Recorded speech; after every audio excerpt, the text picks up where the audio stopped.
A ver, ¿y si toda nuestra relación con el tiempo estuviera mal, fundamentalmente equivocada? Según el pensador Eckhart Tolle, no vivimos con un solo reloj, sino con dos. En este análisis vamos a meternos de lleno en esa idea, porque créanme, puede cambiarlo absolutamente todo. Y aquí es donde se pone interesante la cosa. La pregunta del millón es, ¿qué es lo que de verdad manda en nuestras vidas? ¿Es el reloj que tenemos en la pared el que nos dice cuándo ir a trabajar? ¿O es otro reloj, uno que llevamos dentro de la mente? ¿Descubrir cuál de los dos tiene el poder real? Bueno, de eso se trata todo esto. Ok, vamos a desglosarlo para que quede súper claro. Por un lado tenemos lo que podríamos llamar el tiempo del reloj. Este es el práctico, el útil, el que usamos para nuestras citas, para los planes, vaya, para que el mundo funcione. Pero por otro lado, está el tiempo psicológico. Y este es un animal completamente diferente. Es ese torbellino constante en la cabeza, ¿saben? Los «y si hubiera hecho esto» del pasado y los «qué va a pasar si» del futuro. Es este segundo reloj, nos dice Tolle, el que es la verdadera fábrica de nuestra ansiedad y sufrimiento. Y ojo, porque aquí es donde la cosa se pone seria. Esta obsesión con el tiempo psicológico no es un mal hábito y ya, no, es algo mucho más profundo. Es literalmente una tiranía silenciosa que nuestra propia mente nos impone, una que nos mantiene atrapados, dando vueltas en un ciclo que parece no tener fin. Pensemos un momento en la base de nuestra cultura. ¿Cuál es una de las frases más famosas de la filosofía? Pienso, luego existo, de Descartes. Prácticamente nos han grabado a fuego que nuestra identidad, nuestro ser, es nuestra capacidad de pensar. Pero, ¿y si justo ahí, en esa idea tan fundamental, estuviera la raíz de todo el problema? Pues bien, desde la perspectiva que estamos explorando hoy, esa ecuación es un error garrafal, un error fundamental. El hecho de identificarnos por completo con esa voz que no para en la cabeza, el creer que somos nuestros pensamientos, esa es la fuente de una disfunción tremenda. Es como, imaginen un carpintero que cree que es su martillo. Es confundir la herramienta con quien la usa. Y de este gran error nace lo que Tolle llama el ego.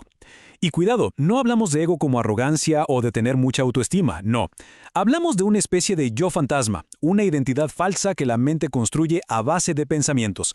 Lo curioso de este falso yo es que es incapaz de vivir en el ahora. No puede. Necesita del pasado para tener una historia que contarse y necesita del futuro para tener una meta, una salvación que, spoiler alert, nunca llega. Y así, claro, nos mantiene prisioneros del tiempo psicológico. Entonces, cuando esta identificación con la mente se vuelve total, el pensamiento deja de ser nuestra herramienta para convertirse, en una especie de enfermedad.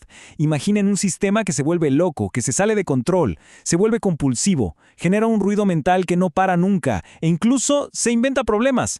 ¿Para qué? Para tener algo que hacer, para sentirse importante. Es como un parásito que nos roba la energía vital y nos mantiene en un estado de miedo y ansiedad casi permanente. Ok, todo esto suena bastante denso. La pregunta es obvia. ¿Hay una salida? ¿Se puede escapar de esta tiranía de la mente? La respuesta es un rotundo sí, y esa respuesta la encontramos en la increíble y muy personal historia del propio Eckhart Tolle, un viaje que lo llevó del colapso más absoluto a un despertar que, literalmente, lo cambió todo. Imaginen la escena. Eckhart Tolle tiene 29 años y está en el punto más bajo de su vida. Una depresión tan profunda que lo tiene al borde del suicidio. Y hay un pensamiento, una sola frase que se repite en su cabeza una y otra vez. No puedo seguir viviendo conmigo mismo. Suena como el final, ¿verdad? Como una sentencia de muerte. Pero por una de esas paradojas de la vida, fue justo lo contrario. Fue el comienzo de todo. Y de repente, en medio de esa noche oscura del alma, esa frase se partió en dos. ¡Pum! Se separó. Y de esa fractura surgió una pregunta que lo cambió todo. Un momento. Si yo no puedo vivir con mí mismo, ¿eso quiere decir que somos dos, no uno? ¿Y si el yo es diferente del mí mismo? ¿Y si ese mí mismo, ese ser atormentado y miserable, en realidad no fuera real? El impacto de esa pregunta fue demoledor, tan potente que su mente, ese ruido incesante, simplemente se apagó, se detuvo en seco. Ese falso yo, esa construcción mental hecha de puro sufrimiento, se derrumbó, se desvaneció, y en el silencio que quedó, algo nuevo emergió. Algo que siempre había estado ahí, pero oculto, su verdadera naturaleza. Una conciencia pura, una paz tan increíblemente profunda que nunca antes la había sentido. La historia de Tolle es brutal, ¿no? Pero no es solo una anécdota, es la prueba de que escapar de esta trampa es posible. Así que ahora vamos a lo práctico. ¿Cómo llevamos esto a nuestro día a día? Veamos cómo podemos empezar a liberarnos de la trampa del tiempo psicológico. Aquí está la clave de todo, el paso más importante. Se trata de entender, de verdad entender, que uno no es esa voz en la cabeza. La libertad empieza en el preciso instante en que dejamos de identificarnos con el pensador y empezamos a ser la conciencia que observa al pensador. Se trata de dar un paso atrás y convertirnos en el testigo silencioso de todo ese ruido mental. Pero, ¿cómo se hace eso? Suena un poco abstracto, ¿no? Bueno, el proceso en realidad es bastante simple, aunque muy poderoso. El primer paso es, simplemente, escuchar. Escuchar esa voz en la cabeza como si fuera la voz de otra persona. El segundo paso, y esto es clave, es observarla sin juzgar. Sin criticar, sin condenar, solo observar, como quien ve pasar las nubes. Cuando uno hace esto, empieza a notar algo curioso. Hay pequeños espacios, brechas de silencio entre un pensamiento y otro. Esos son portales. Portales hacia la quietud, y el objetivo final es aprender a enfocar toda la atención ahí, en el único lugar que existe de verdad, el ahora. Para que esta idea del tesoro interior quede todavía más clara, Tolle cuenta una parábola buenísima.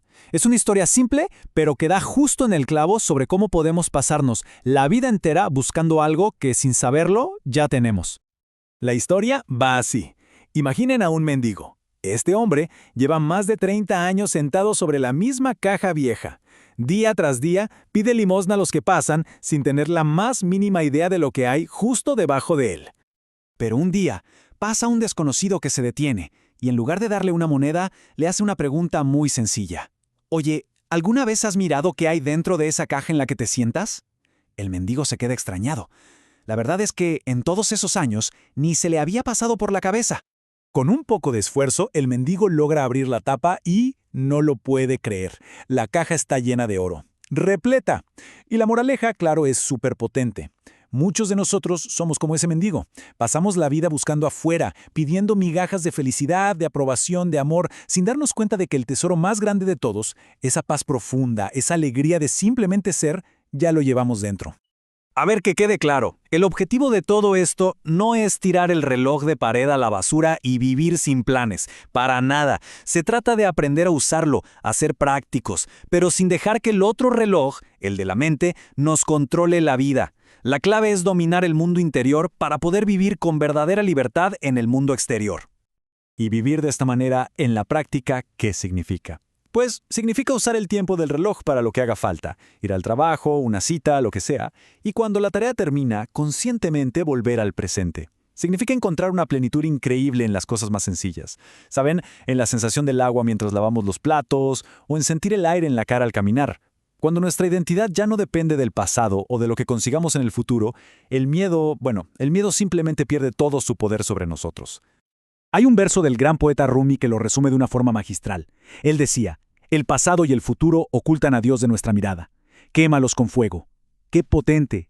Y en esta metáfora, ese fuero del que habla Rumi no es otra cosa que la conciencia del presente. Es la única llama capaz de quemar ese velo del tiempo psicológico y dejarnos ver la realidad tal cual es.